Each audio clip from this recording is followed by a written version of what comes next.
I love motorcycles. I hope you someday love something as much as I love motorcycles. I hope you get to feel that joy. Here's how much I love motorcycles. Several years ago, I broke my leg riding a bike at a racetrack, and before I went to the urgent care, I went and bought another motorcycle. This is true, it wasn't a serious break and we had already planned to buy the other bike, but it does demonstrate something. Whenever someone says, I ride motorcycles, what they are saying is, I am not very smart. I like pain, I like challenges, and I don't have a lot of foresight. So when someone says, hey, let's ride to Vegas, but let's do it all in the dirt, it seems like a good idea at the time, even though to any normal person it would seem insane.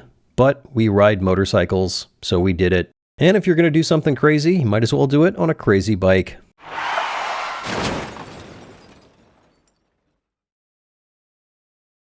When I started the Off-Road Viper project, I wanted to finish it with a drive from Los Angeles to Las Vegas for SEMA all through the desert. Maybe next year because it didn't get finished in time, but I still kind of wanted to go from LA to Vegas through the desert. This is not a task to be done alone, so I invited some friends to join me, about 600 of them. Okay, they actually invited me. AMA District 37 has been running this ride for 40 years now. It has its roots in a desert race, but this is not a race, it's just a fun ride from LA to Vegas.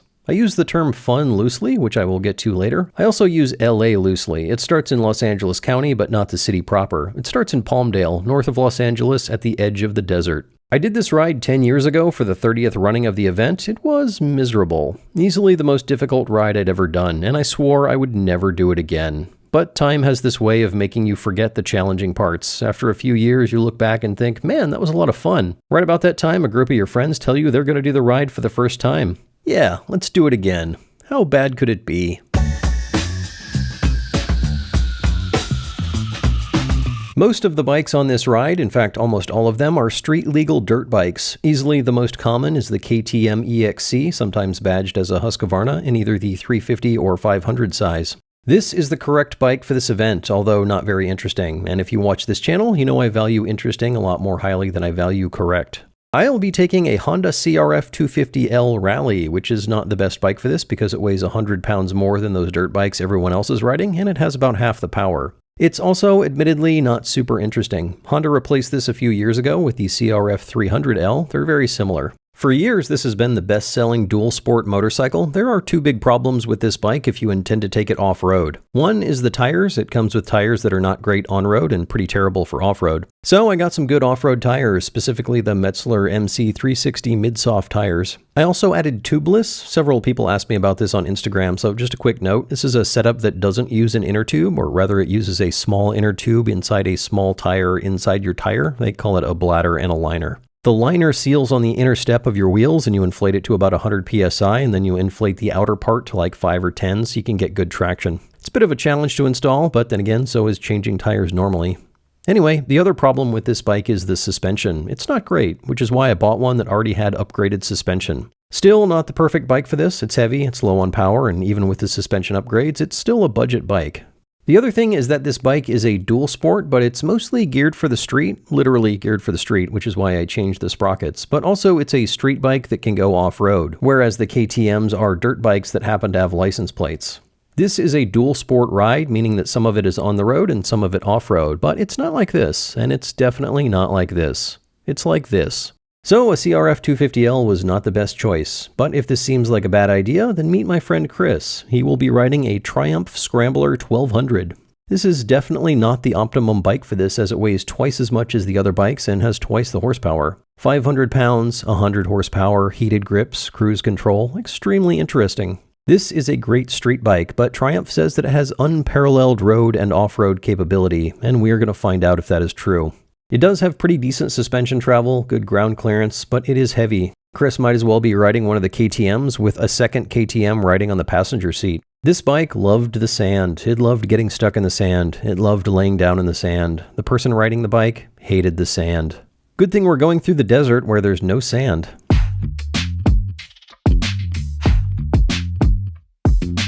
Day one starts in Palmdale as the sun is just starting to rise. There is a bit of paved road to get you to the desert. The first day is around 130 miles, and we made it about 1 mile into the sand before the Scrambler got stuck. This does not bode well for another 400 miles of desert, especially since the one thing I distinctly remember from 10 years ago was that there was so much sand. We got it unstuck and explored the deserts outside of Palmdale, which unfortunately has lots of illegal trash dumping. My camera got damaged pretty much immediately, so sorry for the scratches. That will be part of our journey now. Pretty quickly, the ride got more interesting and more fun. I hopped on the scrambler for a bit, and it was a blast. Unless there was sand, in which case it was a handful. The problem with sand on a heavy bike is that it just wants to sink down. You need to be moving and moving pretty quickly, otherwise the front tire digs in and the bike gets squirrely. On top of that, the rear tire was a 50-50 dirt road tire, so it had a hard time getting traction in the sand, and it liked to dig itself in. We spent a good chunk of the first day finding that balance between speed and smoothness in the sand. It was easier on the lighter bikes than on the heavier ones, and we got passed by a lot of 350s. What the Scrambler lacked in sandability, it more than made up for in looks. And also, people were really impressed by the fact that someone was brave enough to try this event on a bike like this. Chris got comments everywhere we stopped. We got some gas and some lunch and then set off for the second half of the day. This was more fun and more interesting. Some hills, some rocks, more than just long, sandy, straight roads. Also, several long, sandy, straight roads. And then we found the siltiest, deepest sand I've ever ridden in. This stuff was wild. It was like riding on snow. Fortunately, the Scrambler decided to skip this section, which is good because if it hadn't, we'd still be out there digging it out. On the Honda, it was great as long as I kept the speed up. I would just float around through the sand like riding on clouds. It's weird how sand that looks the same can be different to ride on, and some can be much more pleasant than others. I suspect the energy and attitude you bring has a lot to do with the experience as well. After that, things got real interesting. We passed a couple of no trespassing signs. I double-checked the GPS map to make sure we were still on the assigned trail. We were, but after a bit, we were greeted by a few motorcycle riders who told us there was a guy with a gun ahead. So apparently someone messed up with the route. We turned around and finished the day through some riverbeds outside of Barstow, coming up to a parking lot of 600 motorcycles. It was tough, it was exhausting, but we were finished. With day one. We were halfway there, but actually only about a third of the way there. The next day was a lot more miles and a lot harder terrain, but we didn't know that yet, so we were feeling pretty cocky.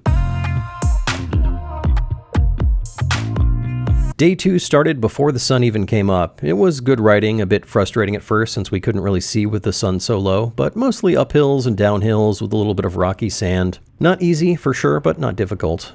Climbing a steep hill, I lost the front end of the bike and started to go over the side. I dropped the bike and fell off to the side. I was okay, the bike was fine, but I could already tell that I didn't have the strength or energy that I needed.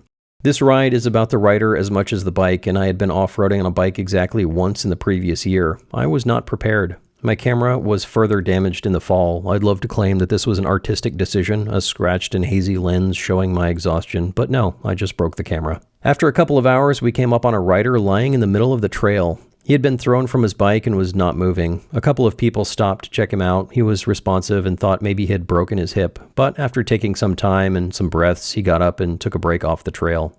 He was okay, or relatively okay, just shaken up and bruised.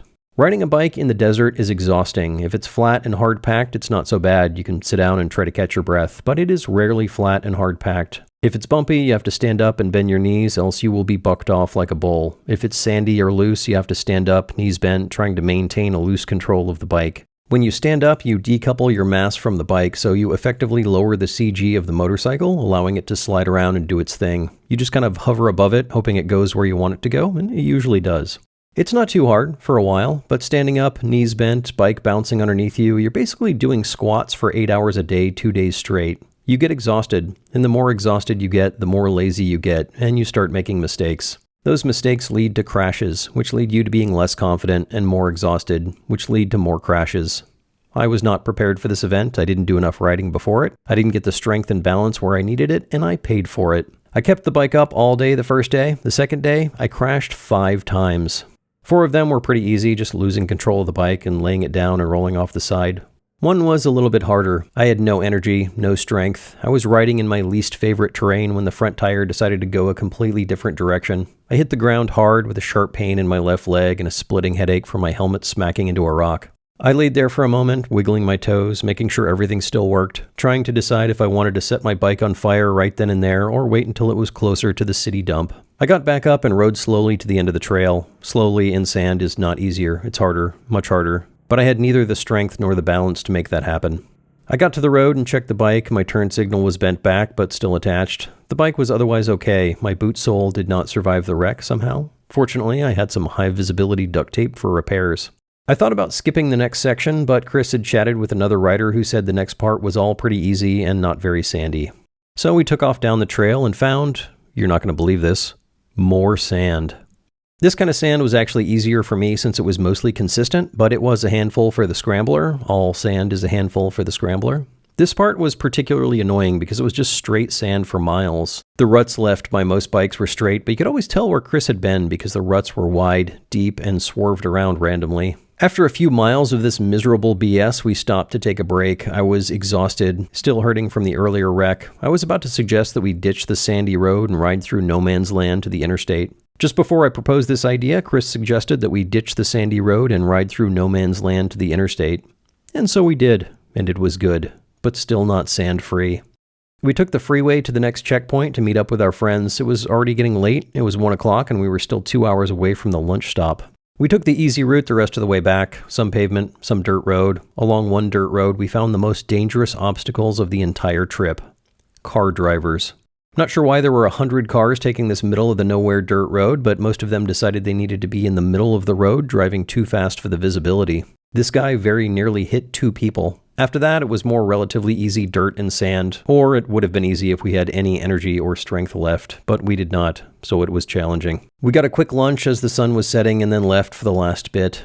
At the end of the final dirt road, we hit the pavement, turned toward the city, and rode into the dark, cold air towards the lights of Las Vegas. We found a couple of new friends on the way who rode with us for a while. I found out that my bike has hazard lights, so I stayed in the back since the other bikes were not super visible. As we got closer to the end, the city started to light up. And almost 12 hours after we started the day, we made it to the end, to Las Vegas, all the way from Southern California, mostly through the desert. Through as much of the desert as we wanted, and plenty more. It looks like we're giving thumbs up here, but that's because our hands are just stuck in this position.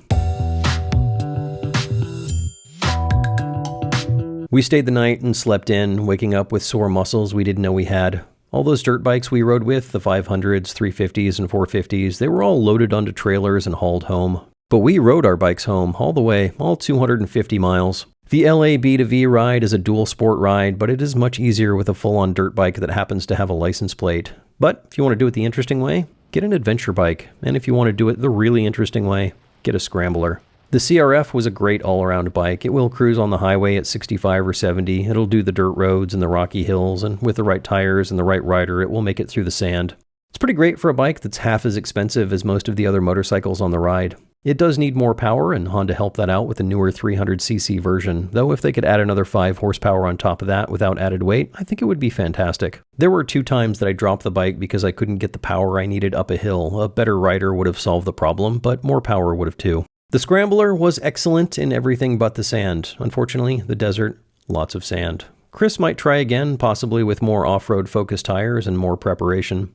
The ride was fun, but it was a different kind of fun. 3 different kinds of fun.